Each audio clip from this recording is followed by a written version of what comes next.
평안을 빕니다. 사랑하는 산성교회의 청년부 여러분, 그리고 믿음의 성도 여러분, 한 주간 삶으로 흩어진 선교적 교회의 삶을 살으셨습니까? 갑자기 눈을 툭 감고 삶을 돌아봅니까? 간절히 소망하기로는 여러분이라는 교회를 통해 여러분의 삶에 예수 그리스도라는 이야기가 흘러가기를 간절히 소망합니다.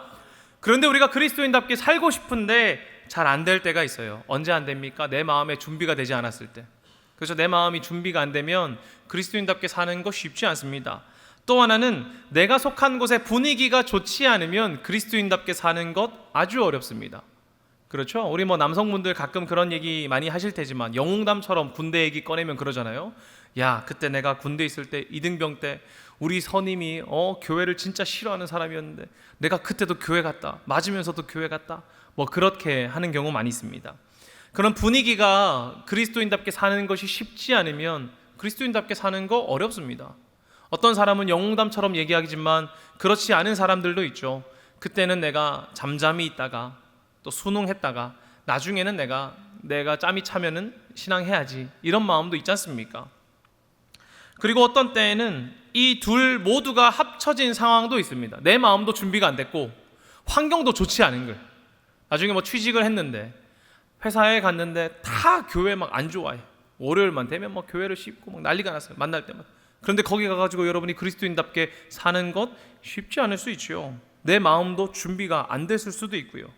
여러분이 속한 곳, 특히 그곳에서 함께하는 사람들의 삶이 때로는 악하고 너무하다 싶을 때 그들을 향해 그리스도의 환대와 사랑을, 그리고 용납함을 실천하기가 여러분 얼마나 어렵습니까?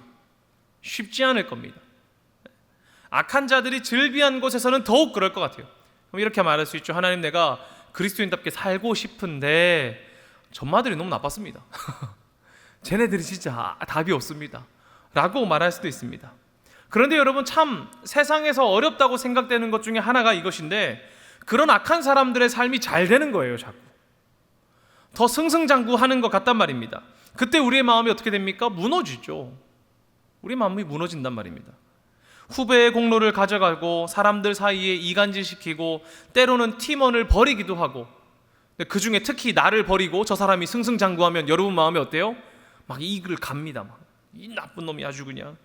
그러면서 어떻게 합니까? 하나님, 어떻게 저런 사람들을 혼내지 않고 잘 되게 하십니까? 다르게 말하면 어떻게, 내가 잘 됐었어야지. 하나님, 어떻게 저런 사람을 잘 되게 하십니까? 라고 마음이 듭니다.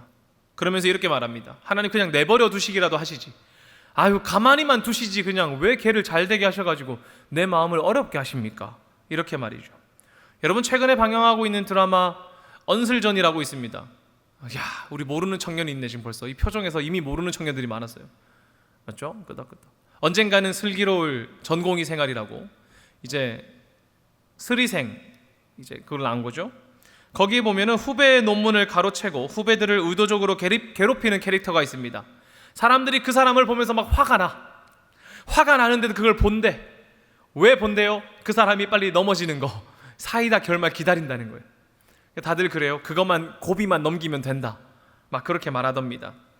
여러분, 그런 캐릭터가 있는데 그 사람이 나쁜 사람이고 후배의 공로를 가로채고 의도적으로 밑에 있는 사람을 괴롭히는 사람이면 잘 안 돼야 되는데 이상하게도 그 사람이 잘 되는 거예요. 방송에서 촬영을 나왔는데 잡혀가지고 갑자기 스타 의사 선생님으로 뜨질 않나, 사람들 사이에 소문이 돌질 않나, 어렵단 말이죠. 다들 그 드라마 보면서 이 마음 가지고 있을 겁니다. 저렇게 올라갔다가 곤두박질 쳐라 빨리, 다음 화면 사이다 나온대? 이러면서 기다린단 말이죠. 여러분, 그런데 드라마에서는 사이다 엔딩이 나올 수도 있습니다. 할 수도 있고 안 할 수도 있지만 웬만하면 그래도 여론을 생각해서 사이다 엔딩 내어주죠. 그런데 현실에서는 사이다 엔딩 날 때가 많습니까? 안 날 때가 많습니까? 안 날 때가 많습니다. 그리고 드라마 16부작이면 몇 주만 기다리면 되는데 그 사람이 넘어지기까지 적어도 십몇 년은 기다려야 될 수도 있어요. 현실에서는 안 그럴 때가 많단 말이죠. 그때 우리 되게 갈등하게 됩니다. 마음속에 갈등이 나요. 믿는 자의 삶을 포기해야 하나? 나 그리스도인 삶 포기해야 되나? 왜요? 하나님을 따라 사는 것이 세상 가운데서는 유익해 보이지 않으니까요. 지금 하나님을 따라 사는 것이 세상 가운데서 전혀 유익해 보이지 않는단 말이죠. 하나님 말씀 따라서 올곧게 살고 싶은데 현실에서 그렇게 살면 자꾸 넘어지니까요. 오히려 나도 저 사람들처럼 나보다 앞에 있는 사람은 넘어뜨리고 내 뒤에 있는 사람은 밟고 일어서는 것이 성공의 비결처럼 느껴진단 말입니다. 아마 대부분 청년들이 이런 고민을 하게 될 것입니다. 대학교에 가면 취직하려고 막 달리는 청년들이 있죠. 열심히 달리고 인턴 생활하고 어학연수 갔다 오고 봉사활동 갔다 오고 그러면서도 책 읽고 막 스터디 나가고 졸업하고 나니까 취직 전쟁에 뛰어들어야 하고 취직하고 나니까 어떻습니까? 나를 밟으려는 사람과 나의 공로를 가로채려고 호시탐탐 노리고 있는 사람들이 내 주위에 있단 말입니다. 그리고 그들이 자꾸 나에게 상처를 주고 상처를 주고 상처를 줌에도 불구하고 승승장구하는 거예요. 잘 되는 거예요. 여러분, 열심을 다해 살고 최선을 다해 사는 착한 사람이 성공을 해도 우리 때로 조금 질투합니다. 안 그렇습니까? 여기 앉아있던 예배하던 청년들, 여기 지금 한 20대, 30대인데 한 15년쯤 지나서 만난 거예요. 상환아 잘 지냈어? 야, 잘 지냈냐? 너 요즘 뭐해? 나 요즘 조그마한 사업 정도 해.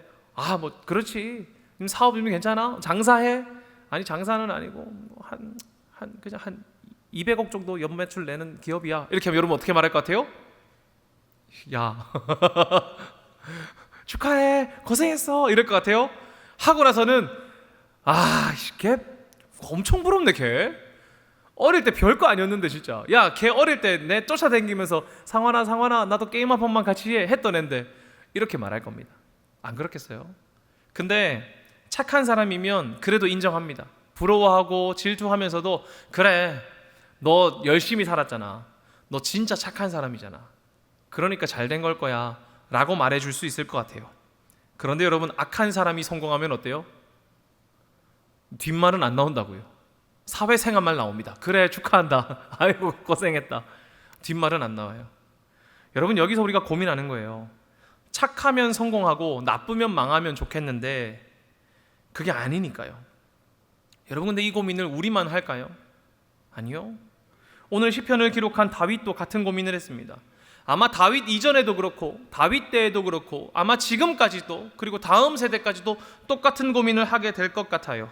그리고 오늘 본문은 그런 고민을 하는 사람들 중에서, 그 고민하는 사람들 중에서 특히 세상 가운데 올곧게 살고 싶은 사람들, 착하게 사는 게 아니라 하나님의 백성으로 살고 싶은 사람들을 위한 메시지이며 지혜입니다.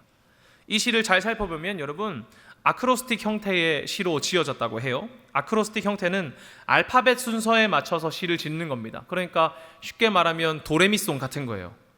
그렇죠? 도는 도레미에 도, 레는 레미코 네레, 요거랑 똑같은 겁니다. 알파벳 순서에 맞춰서 삼행시를 지은 거예요. 총 그 중에 오늘 11절까지 6개의 알파벳 내용에 있는 것들을 찾아볼 예정입니다. 1절을 보면 우리의 고민이 등장하는데요, 앞서 말한 것과 같이 악인이 득세한다는 거예요. 그런데 조금 더 정확하게 말하면 악인이 득세하는 것이 내 마음에 안 든다는 겁니다. 악인이 득세하는 것이 내 마음에 안 들고 고민이 된다는 거예요. 1절인데요, 같이 한번 읽어봅시다. 시작. 악을 행하는 자들 때문에 불평하지 말며 불의를 행하는 자들을 시기하지 말지어다. 아멘. 이게 지금 고민이 되고 있는 상황인데 1절이 좀 잘못된 거 아닙니까? 악을 행하는 사람들, 야 걱정하지 마라, 다 부셔버릴 거다, 뭐 나는 잘 될 거다, 특별히 내 이름 넣어서 백상환 넌 잘 될 거야 해주면 좋겠는데 그렇게 안 하는 거예요. 뭐라고 해요? 불평하지 말고 시기하지 말라고 하는 거예요. 여러분, 악을 행하는 사람들이 특별한 시대와 특별한 때에 특별한 장소에 있습니까? 아니요. 여러분, 악을 행하는 사람들은 어느 시대에 어느 때나 어느 곳에 있습니다. 불법적인 일을 저지르는 사람만으로 한정하지 말고 생각해 보십시오. 다른 사람을 쉽게 상처내는 사람들, 사람을 도구처럼 이용하고 버려버리는 사람들, 자신의 이익만을 쫓아가기 위해서 도덕적인 행위는 무시해버리는 사람들, 그런 사람들은 언제나 있어 왔어요. 어느 때에건 있어 왔습니다. 그러나 그렇기 때문에 그들을 향한 불평과 마음의 시기가 우리에게 당연하지 않나요? 그런 사람이 언제나 있고 어느 곳에나 있고 지금 당장 주위를 돌려봐도 있을 만하다면 불평해 보이는 게 당연한데 본문은 말하는 거예요. 불평하지 말라고요. 시기하지도 말라고요. 비난하지도 말고 닮아가려고도 하지 말라고 말합니다. 오늘 본문을 보면 불평하다라는 말이 있는데 여러분, 이 불평하다가 무엇입니까? 우리 잘 알죠. 네이버 사전을 찾아보니까 이렇게 말해요. 마음에 들지 않아서 못마땅하게 여기는 겁니다. 내 마음에 안 든다는 거예요. 못마땅하게 여긴다는 거예요. 그리고 이 못마땅한 것을 혼자 삭히고 있는 게 아니라 말이나 행동으로 표현하는 겁니다. 이거 불평이라고요. 내 마음에 안 든다고 말하고 행동으로 드러내는 게 불평입니다. 뭔가 일이 일어났는데 내 마음에 들지 않고 입 밖으로 말하거나 행동하는 거, 여러분, 그런데 이렇게 말할 수 있지 않나요? 내 마음에 안 드는 거 말도 못하나? 오늘 좀 내 마음에 안 드는 거 말도 못해? 이렇게 생각할 수도 있습니다. 왜냐하면 우리 이런 말 하고 싶잖아요. 이건 이게 좋니? 저건 저게 좋니? 이건 이렇게 하는 게 좋니? 이렇게 하잖아요. 우리 오늘 결혼할 형제자매가 왔는데 결혼하고 나면 이제 서로 막 싸울 거 투성입니다. 왜요? 결혼하고 나면 서로 정리하는 거 안 맞거든요. 누구는 깨끗하게 치우고 누구는 잠깐 놔뒀다가 나중에 치우고, 그럼 불평이 생겨요.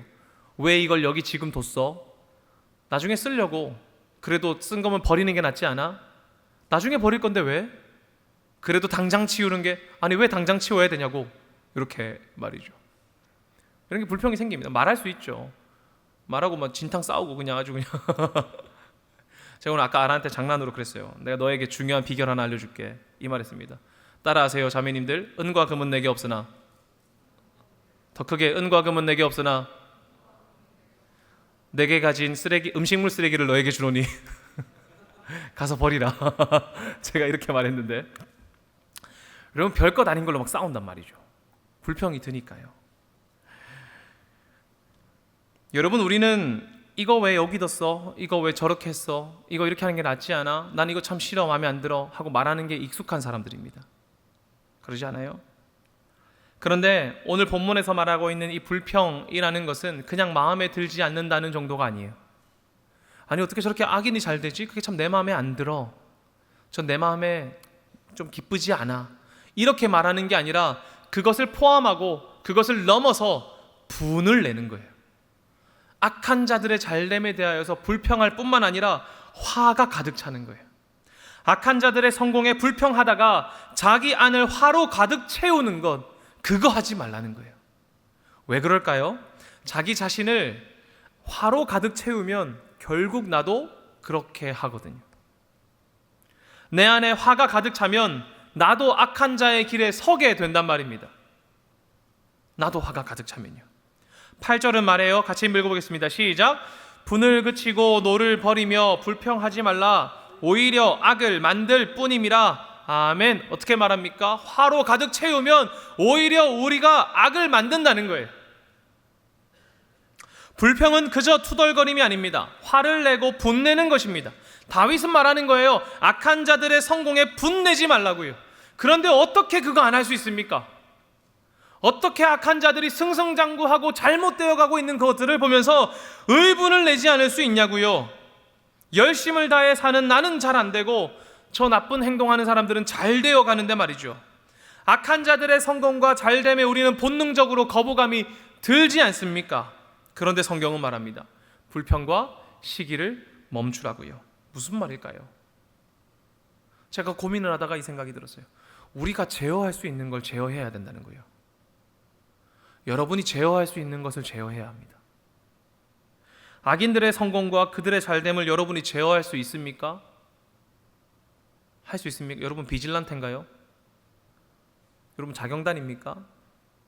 여러분 그 모든 것들 해결할 수 있나요? 해결할 수 없어요. 오히려 비난하던 우리도 같은 상황이 되면 그들과 같은 선택을 하게 될 것입니다. 여러분 그렇지 않을 것이라고 확신하십니까? 나는 결코 그러하지 않으리 라고 말할 수 있습니까? 이렇게 물어볼게요. 성공의 기회가 와도 나는 결코 다른 사람을 밟지 않으리라 할 수 있습니까? 우리 직장 다니는 청년들 많은데 월 얼마씩 받죠. 근데 여러분에게 성공의 기회를 주는 거예요. 샤크탱크처럼 갑자기 와서 재우야 내가 너한테 투자할게 한 2천억 정도. 재우 버릴 거야? 2천억이면 여러분 뭐 별로 안 맞나 봐요. 여러분은 그렇게 들어온 다음에 여러분 뭐 버릴 겁니까? 성공의 기회 안 할 겁니까? 쉽지 않을 겁니다. 범죄적인 일이나 불법적인 일이 아니라 그런 게 아니라 그냥 누군가에게 냉정한 태도로 해야 되고 상처 입혀야 되고 그 사람을 버려야 되고 그 사람을 밟고 일어서야 되고 한 사람을 끌어내려야 되는 일이라면 여러분 안 할 겁니까? 기회가 오면요. 범죄가 아닌데요. 잘못하라는 게 아닌데요. 경찰서에 갈 수 있는 게 아니라니까요. 그럼 여러분 안 할 겁니까? 거절하기엔 너무 큰 액수였다면 여러분 안 하실 겁니까? 쉽지 않을 겁니다. 왜 그렇습니까? 이미 그들의 성공과 시기를 질투하고 고민하고 갈등하고 있다는 것 자체가 사실 나도 그 사람들처럼 성공하기를 원한다는 것을 갈망하고 있다는 것을 뜻하니까요. 그러니 우리도 기회가 오면 뒤처진 사람을 내치고 나보다 앞에 있는 사람을 어떻게 해서든 짓밟을 겁니다. 왜요? 그렇게 돌아가는 세상이니까요. 그렇게 하지 않으면 성공 못하는 세상이니까요. 성공만이 최고의 가치라고 생각하는 것은 세속주의 사회라고 말합니다. 너무 가볍고 짧게 설명했지만 대충 넘어가 주십시오. 여러분, 세속주의 사회에서는 성공이 무엇일까요? 물질적 부요가 성공입니다. 그리고 그러한 세상에서는, 사회에서는 성공한 사람들이 이상형의 자리를 차지합니다. 성공한 사람만이 우리의 이상형이라는 거예요. 어떤 사람이 되고 싶니? 하면 의로운 사람, 어떤 사람, 그런 사람이 아니라 성공한 사람이 되고 싶다는 거예요. 모두가. 그 사람이 어떤 사람이냐 보다 그가 얼만큼의 성공을 이루었냐가 우리의 이상형의 척도가 됩니다. 그리고 많은 사람들이 성공한 사람이 되고 싶어하고 그들을 스승으로 모시고 그들을 닮아가려고 하죠. 그러한 사회에서는 성공한 사람이 때로 불법적인 일을 저지르거나 혹은 과거에 어떤 좀 나쁜 행동을 했다고 할지라도 이슈가 됐다가 금방 사라집니다. 왜요? 그 사람이 성공했기 때문입니다. 성공했기 때문이에요. 그래서 우리는 분을 내지만 결국 이러한 세속주의 사회 안에서 성공의 결과만으로 그 사람을 평가하기 때문에 기회만 된다면 나도 저런 성공을 누리고자 하지 그 안에서 성숙해지려는 사람이 되려고 하는 사람은 없다는 겁니다. 기회가 되면 여러분이 그리스도인으로서 성숙해지고 싶습니까? 기회가 되면 여러분이 한 50억쯤 되는 집에서 살고 싶으십니까? 라고 물어보면 후자가 훨씬 끌린단 말이죠. 우리가 그런 사회에 살고 있으니까요. 그래서 세속주의를 비판하는 의견 중에 이런 말이 있습니다. 세속주의 사회에서는 도덕적인 이상형이 사라진다. 고통스러운 삶을 감당하며 나라를 위해 목숨을 던진 안중근 의사나 청빈한 삶을 살면서 성숙한 인격을 추구한 성 프란체스코나 비극적인 삶을 살았지만 위대한 작품을 남긴 빈센트 반 고흐는 세속주의자들에게 이상형이 되지 못한다. 이런 사람들은 그저 불쌍한 사람들일 뿐이다. 그들이 대단한 것은 인정하지만 그렇게 살고 싶은 마음은 전혀 없다. 이렇게 말이죠. 사랑하는 여러분, 그리스도인은 무엇을 기준으로 사는 사람들입니까? 우리가 세상 가운데 살고 있지만 무엇을 기준으로 사냐고요? 우리는 성공을 기준으로 사는 사람들이 아닙니다.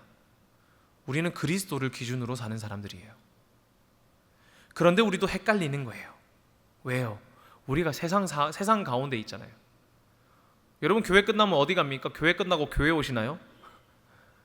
예전에 이런 드립이 있었어요. 목사님들은 교회 끝나고 교회로 간다고. 왜? 교회에 사택이 있으니까. 어떤 교회는 교회 안에 사택이 있으니까 교회 끝나면 교회 위층 가서 자고 다시 내려오면 교회로 오고 이렇게.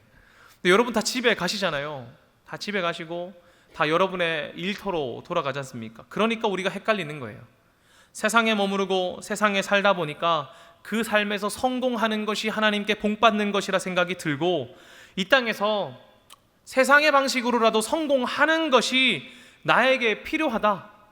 그것이 그리스도인에게도 필요하다라고 생각한단 말입니다. 그러나 성경은 말합니다. 성공을 기준으로 세상을 바라보고 삶을 살아가고 그들의 이익을 부러워하고 그들의 성공에 분을 내거나 악한 것에 시기하지 말라고요. 왜요? 우리의 기준은 성공이 아니기 때문입니다. 그리고 세상의 성공은 메마른 성공이기 때문에 그런 거예요. 성경은 단호하게 말합니다. 이 악한 자들의 성공이 메마른 성공이기 때문에 부러워할 필요가 없다고요. 그러니까 그들의 성공이 메마른 성공이기 때문에 우리가 불평할 필요도 없고 시기할 필요도 없다는 거예요. 한번 상상해 보시죠, 여러분. 여러분이 어떤 길을 걷고 있는데 악한 자들이 탄탄대로를 걷는 것 같은 거예요. 큰 길을 걷는 것 같은 거예요. 저기 이제 다리를 건너가야 되는데 광안대교를 딱 걷는 것 같단 말이죠. 근데 나는 저기 해운대까지 가려면 이렇게 돌아가야 되잖아요, 맞죠?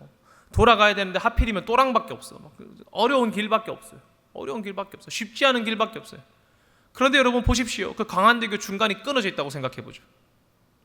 끊어져 있다고 생각해 봅시다. 그럼 그들이 탄탄한 길을 가고 있다고 해서 여러분 부러워할 겁니까? 아, 하나님, 나는 왜 이렇게 또랑길을 주고 저 사람은 넓은 광안대교를 걷게 하십니까? 라고 말할 거냐고요. 불평하지 않을 겁니다. 왜요? 그 길은 끊어져 있다는 것을 알기 때문에 그렇죠. 그러나 그것을 모르기 때문에, 그것을 까먹고 있으면, 잊고 있으면 자꾸 부러운 거예요. 그 큰 길을 걷는다는 것이, 바다 위에 다리를 건넌다는 것이 부러운 거예요. 불평하는 거예요. 여러분, 성경은 말합니다. 이 악한 자들의 성공이 메마른 성공이기 때문에 불평할 필요도 없고 시기할 필요도 없다고요. 2절을 같이 한번 읽어보겠습니다. 시작.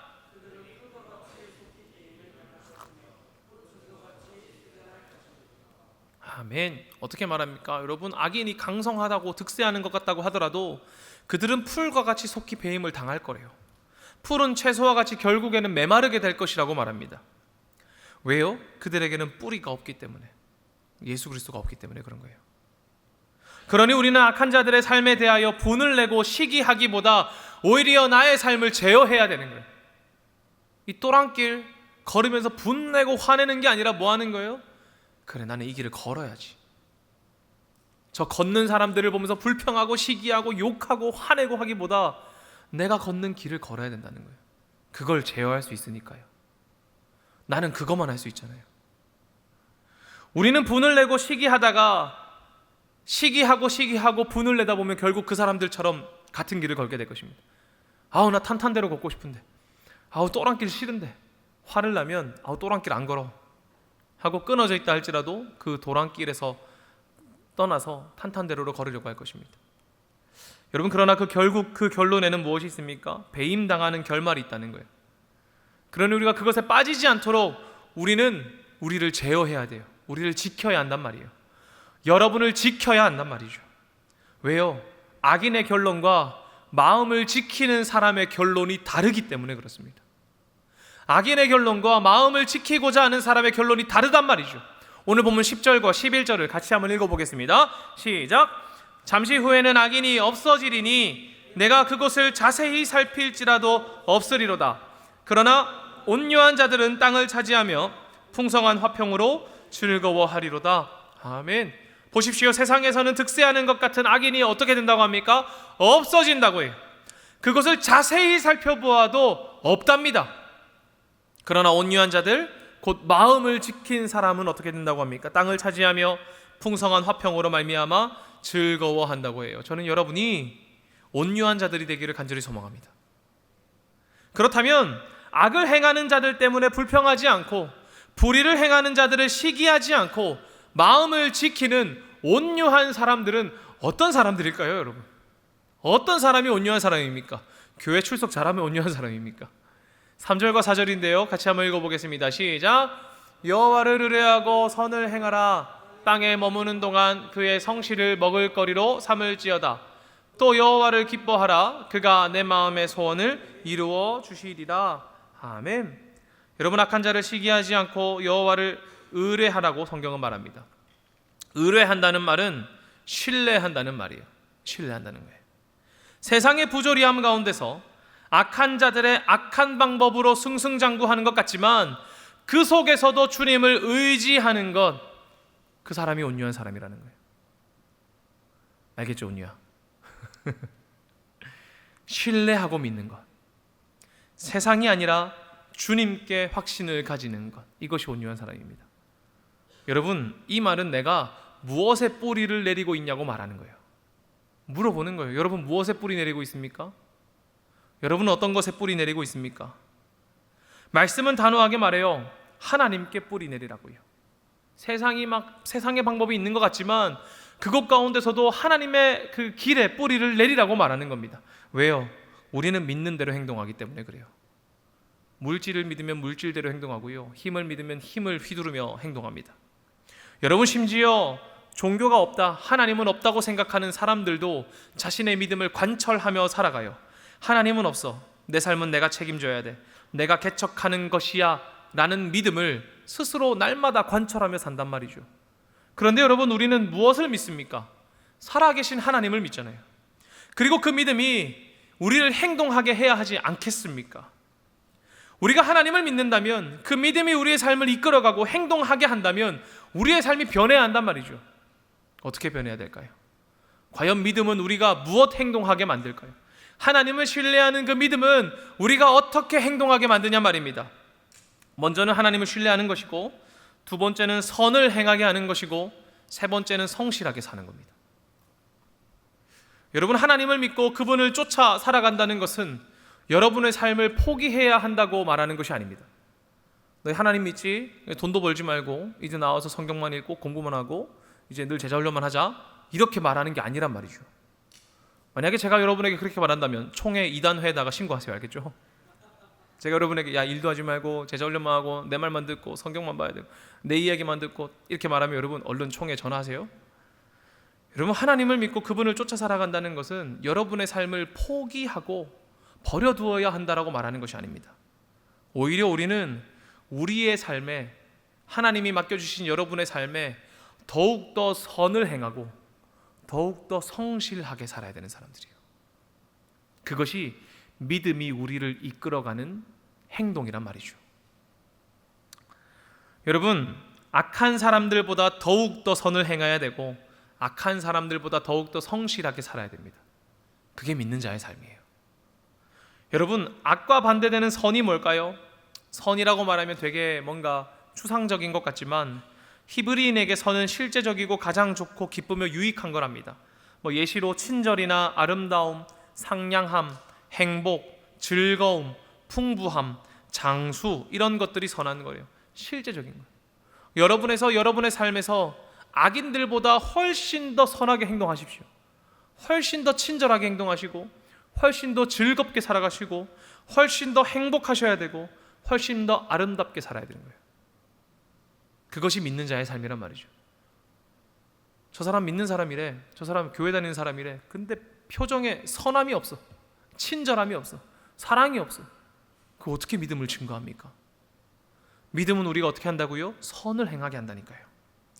그리고 이 믿는 자들은 이 모든 선함이 하나님으로부터 온다는 믿음을 가지고 있는 사람들입니다. 그러므로 우리가 선을 행하며 산다는 것은 그냥 여러분 미소 지으세요, 친절하게 하세요, 아름답게 행동하세요, 그게 아니라 하나님이 내 안에 계신다는 것을 신뢰하고 행동하는 거예요. 그때 우리는 미소 지을 수 있는 거예요. 생각해 보세요. 옆 사람 한번 보세요. 예쁘고 잘생겼나요? 아무도 대답이 없는 거 보니까 우리 교회는 예쁘고 잘생긴 사람이 없는 걸로. 다 예쁘고 잘생겼죠, 여러분? 근데 예쁘고 잘생긴 사람이 미워질 때도 있습니다. 짜증날 때도 있죠. 같이 일하다 보면 화가 날 때도 있습니다. 안 그런가요? 화를 내지 말고 다 참으라는 게 아니에요. 그러나 그를 향해 친절함과 상냥한 웃음을 지어줄 수 있는 거예요. 무엇을 통해서요? 나와 너에게 하나님이 있기 때문에 그런 거예요.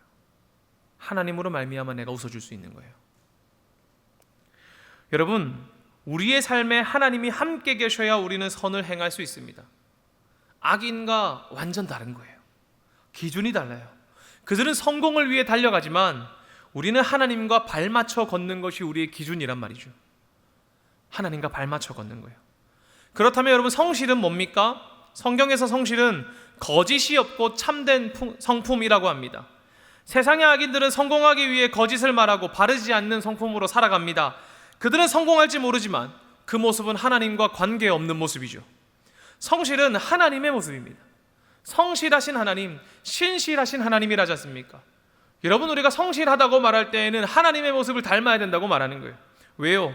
백성들의 불순종에도 불구하고 그들과 맺으신 약속을 이루기 위해서 열심을 내시는 하나님의 모습이 성실이기 때문에 그래요. 다르게 말하면 이렇게 말할 수 있습니다. 상대방의 태도와 관계없이, 세상의 풍조와 관계없이 나는 하나님의 모습과 같이 진실되게 참되게 사는 것, 그것이 우리의 성실이라는 거예요. 네가 나한테 따뜻하게 대하면 나 따뜻하게 대할게, 네가 나에게 잘하면 내가 잘해줄게가 아니라 상관없이 나는 나를 건지신 예수 그리스도의 그 성실하심을 닮아서 성실하게 사는 거예요. 세상의 풍조와 관계없이 나는 성실을 행하는 겁니다. 그러니 악인들의 득세와 그들의 삶을 보고 불평하지 않고 시기하지 않아도 되는 이유는 우리가 묵묵히 선을 실천하고 성실히 살고 있기 때문인 거예요. 그냥 여러분 악인처럼 살고 계십니까? 아니잖아요. 그리스도인들은 여러분의 삶 가운데서 묵묵하게 선을 행하고 성실하게 사는 사람들이잖아요. 그러니까 그들의 성공 때문에, 득세 때문에 불평하고 시기할 필요가 없는 거예요. 왜요? 나는 내 거 잘하고 있잖아요. 여러분, 이런 말이 있습니다. 장애물을 보지 말고 나아갈 길을 보라. 우리를 넘어뜨리려고 하는 악한 자들의 모습을 보지 말고 우리가 걸어가야 할 선과 성실의 삶을 보라는 거예요. 왜요? 우리가 그것을 보면 그 길을 걷게 되니까요. 장애물을 보면 장애물만 보이고 그것 때문에 자꾸 넘어질 것 같습니다. 그러나 그것 보지 말고 우리가 나아갈 길을 보란 말이에요. 우리가 행동해야 할 선을 보시고 성실을 보십시오. 그러면 그렇게 살게 된다는 거예요. 여러분, 내일 또 출근하시죠? 출근하면 막 짜증나는 사람도 있을 거고, 공부하러 가면 옆에서 짜증나게 하는 떽떽거리는 사람도 있을 수도 있고, 뭔가 마음에 안 드는 일이 있을 수도 있습니다. 그러나 장애물을 보면 자꾸 그것만 생각나요. 그러나 내가 나아갈 길을 보면 그 길을 걷게 된다니까요. 그 사람에게 나의 선과 하나님의 선과 하나님의 성실을 닮아서 내가 표현하겠노라 작정하면 하게 된다니까요. 사랑하는 여러분, 우리가 악인의 득세에 흔들리지 않고 주님을 의지하고 선을 행하며 성실히 삶을 꾸려가기 위해 고군분투하는 모습을 믿음이라고 말하는 거예요. 여러분, 믿음이 있습니까? 믿음을 살아가십니까? 믿음대로 살기를 소망합니다. 그리고 이 믿음의 과정을 통해서 우리는 나의 뜻과 나의 힘과 나의 능력이 아니라 하나님께 맡길 수 있는 순종까지 나아가게 되는 거예요. 5절에서 6절인데요. 이렇게 한번 읽어보겠습니다. 시작! 내 길을 여호와께 맡기라.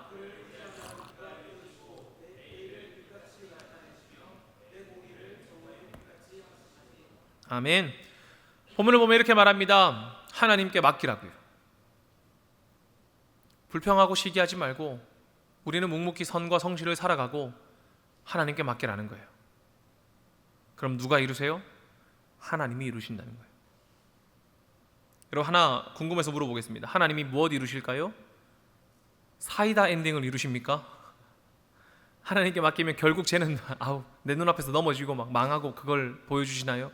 아니면 여러분이 성공하게 되나요? 아니요. 오해하면 안 됩니다. 말씀을 보십시오. 이렇게 말해요. 우리의 의를 빛같이, 공의를 정오의 빛같이 하게 한다 하고 합니다. 하나님께서 무엇을 빛같이 합니까?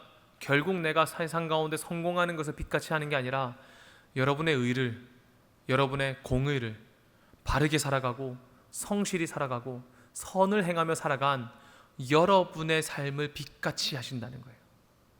때로는 눈물 흘릴 수도 있죠. 하나님, 진짜 전마 때문에 죽겠습니다. 진짜 짜증이 나서 죽겠습니다. 진짜 제가 나를 볼 때마다 짜증나게 하고 나를 너무 힘들게 합니다. 그러나 그럼에도 불구하고 선을 행하며 성실을 살아가는 여러분의 삶을 빛같이 한다는 거예요. 누가요? 하나님께서요. 우리가 자꾸 기준을 헷갈려 하면 안 됩니다. 하나님, 내가 하나님께 맡기면 저 사람 결국 실패하고 내가 성공해야 되는 건 아닙니까? 그게 아니라는 거예요. 이 세상 가운데서 의를 행하며 살아가는 여러분의 삶을 하나님께서 빛같이 비추실 것입니다. 이 세상 가운데서 하나님과 더불어 살기 위해 흘린 여러분의 눈물을 아름답게 비추신다는 거예요. 여러분, 세상 안에서 의롭게 살고 공의롭게 사는 거 쉽지 않습니다. 때로는 돈 때문에, 때로는 사람 때문에, 환경 때문에 의롭게 살고자 하는 나의 마음과 모습이 비웃음이 되기도 하죠. 너만 잘났어? 너만 선하게 살려고 그래? 너만 그래? 하고 비웃음 되기도 합니다.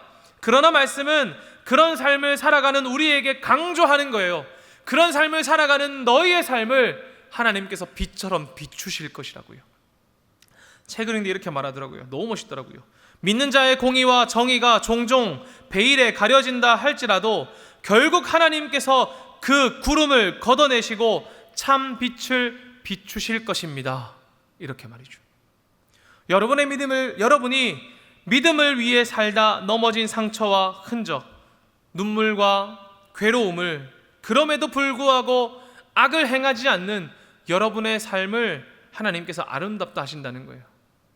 저 여러분 아름다운 삶 살기를 원합니다. 그러니 주께 맡기고 때로는 기다려야 해요. 주님께서 일하시기를요. 근데 문제가 무엇이에요? 우리의 마음이 급한 게 문제입니다. 내 마음이 급해서 빨리 저 사람이 넘어지면 좋겠고 빨리 하나님의 일이 해결되기를 간절히 바라죠. 그러나 하나님의 때가 있다는 것을 기억하십시오. 중요한 것은 무엇이에요? 나는 묵묵히 나의 것을 한다는 거예요. 7절과 8절인데요. 같이 한번 읽어보겠습니다. 시작. 여호와 앞에 잠잠하고 참고 기다리라. 자기 길이 형통하며 악한 꾀를 이루는 자 때문에 불평하지 말지어다. 분을 그치고 노를 버리며 불평하지 말라. 오히려 악을 만들 뿐이라. 아멘. 어떻게 말합니까? 야, 네가 원하는 만큼 그 빠른 시기에 해결되지 않는다 할지라도 기다리라는 거예요. 불평하지 말라는 거예요. 분을 내지 말라는 거예요. 오늘 여러분 1절에서 11절까지 이 짧은 성경에도 불구하고 불평하지 말라는 말이 3번이나 나옵니다. 1절과 7절과 8절이죠. 무슨 의미이겠습니까? 급한 마음도 알겠고 빨리 해결되면 좋겠다는 마음도 알겠지만 그 급한 마음 때문에 선과 성실을 살아가는 것을 포기하고 악을 행하지 말라는 거예요. 그 급한 마음 때문에 그르치지 말라는 거예요. 분을 내고 불평하고 시기하는 데에 여러분의 삶을 낭비하지 말라는 거예요. 장애물을 보다가 장애물에 걸려 넘어지지 말고 그 시간에 여러분이 나아갈 길을 걸으라는 거죠. 제가 처음에 이 시는 아크로스틱 형태로 지어졌다고 말했습니다. 여러분이 중요한 메시지를 왜 삼행시 같은 형태로 지었을까요, 여러분? 잊지 말라는 거예요. 기억하라는 거예요. 여러분, 제가 한 번 듣고 기억하고 있는 삼행시가 있습니다. 무한도전에서 박명수 씨가 북아메리카로 한 거 있습니다. 기억하세요? 북쪽에 계신 아름다운 메리 리얼 카인드니스 퍼슨. 이거 한 번 듣고 기억하더라고요, 여러분. 여러분, 이런 거 바로 기억납니다. 왜 이렇게 지었을까요? 까먹지 말라는 거예요. 까먹으면 어떻게 되니까? 불평하고 분을 내고 시기하다가 악에 걸려 넘어지니까. 반복하면서 넘어지지 말라는 거예요. 기억하라는 거예요. 기억해야 현실 속에서 넘어지지 않거든요. 여러분, 설교 듣고 나서 얼마나 기억하십니까? 거의 대부분 나가는 순간 까먹습니다. 저의 얘기를 하는 겁니다. 제가 이렇게 몇십 분 동안 설교하고 나가는 순간 까먹습니다. 까먹으면 어떻게 돼요? 장애물에 걸려 넘어지는 거예요. 여러분, 넘어지지 않기 위하여서 말씀을 기억해야 됩니다.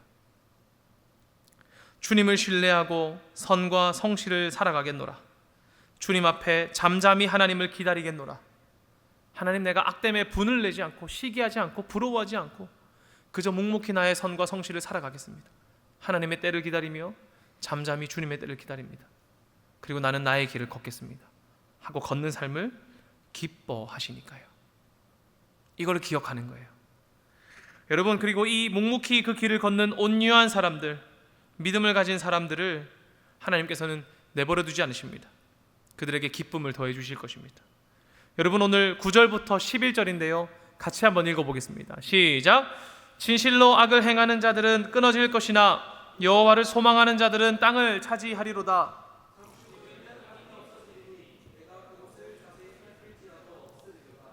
그러나 온유한 자들은 땅을 차지하며 풍성한 화평으로 즐거워하리로다. 아멘. 하나님께서 그 어려운 현실 가운데 고군분투하며 선과 성실을 살아가는 여러분을 결코 내버려 두지 않으십니다. 하나님의 때가 되면 주위를 둘러보아도 악인은 한 명도 남지 않을 것입니다. 세상 가운데 득세하는 것 같고 나보다 높은 곳에 있는 것 같고 나보다 힘이 있는 것 같지만 마지막 때가 되었을 때 그들은 남지 않을 것입니다. 그러나 그런 현실 가운데서 치열하게 선을 행하고 하나님을 구하고 성실히 여러분의 삶을 꾸려가는 자들, 여러분의 삶은 하나님께 칭찬받으리라 믿습니다. 여러분의 삶에 좋은 일만 있으면 좋겠다고 제가 말하면 좋겠지만 부조리함과 불평할 것, 분낼 것이 가득할 것입니다. 그러나 장애물을 보지 말고 여러분이 나아가야 할 길을 보십시오. 장애물에 대해 분을 낼 때에 목적지에 도착하지 않습니다. 이거 왜 여기 있노? 하나님 왜 나한테 이거 주셨습니까? 왜 저 사람을 내가 만나겠습니까? 하나님, 저 사람 나쁜 사람인데 왜 잘 됩니까? 하나님, 장애물을 본다고 해서 목적지에 도착하지 않습니다. 그저 묵묵히 그 길을 걸을 때 도착하는 겁니다. 하나님께서 해결해 주실 것을 믿고 그저 우리는 선과 성실로 하루하루를 살아갈 때에 우리는 목적지에 도달하게 될 것입니다. 이런 삶이 쉽지 않다는 거 저도 압니다. 저도 넘어지니까요. 그런데 우리 같이 이 말씀과 마음을 가지고 세상 가운데 나가서 서로 응원해 보자고요. 같이 해보자고요. 안 될 것 같으면 전화하라니까요. 그럼 제가 하는 일이 기도니까 기도하겠다니까요. 아무도 연락 안 합니다. 살짝 외로워요, 여러분. 어려운 일 있으면 연락하세요. 같이 기도하고 선과 성실로 악을 이겨내자고요. 소망하기로는 우리가 넘어진다 할지라도 다시 일어나 주를 예배하는 자가 됩시다. 그리하여 이 땅에서 온유한 자가 되어 하나님이 주시는 풍성한 화평으로 즐거워하는 그 사람이 저와 여러분 되기를 간절히 소망합니다.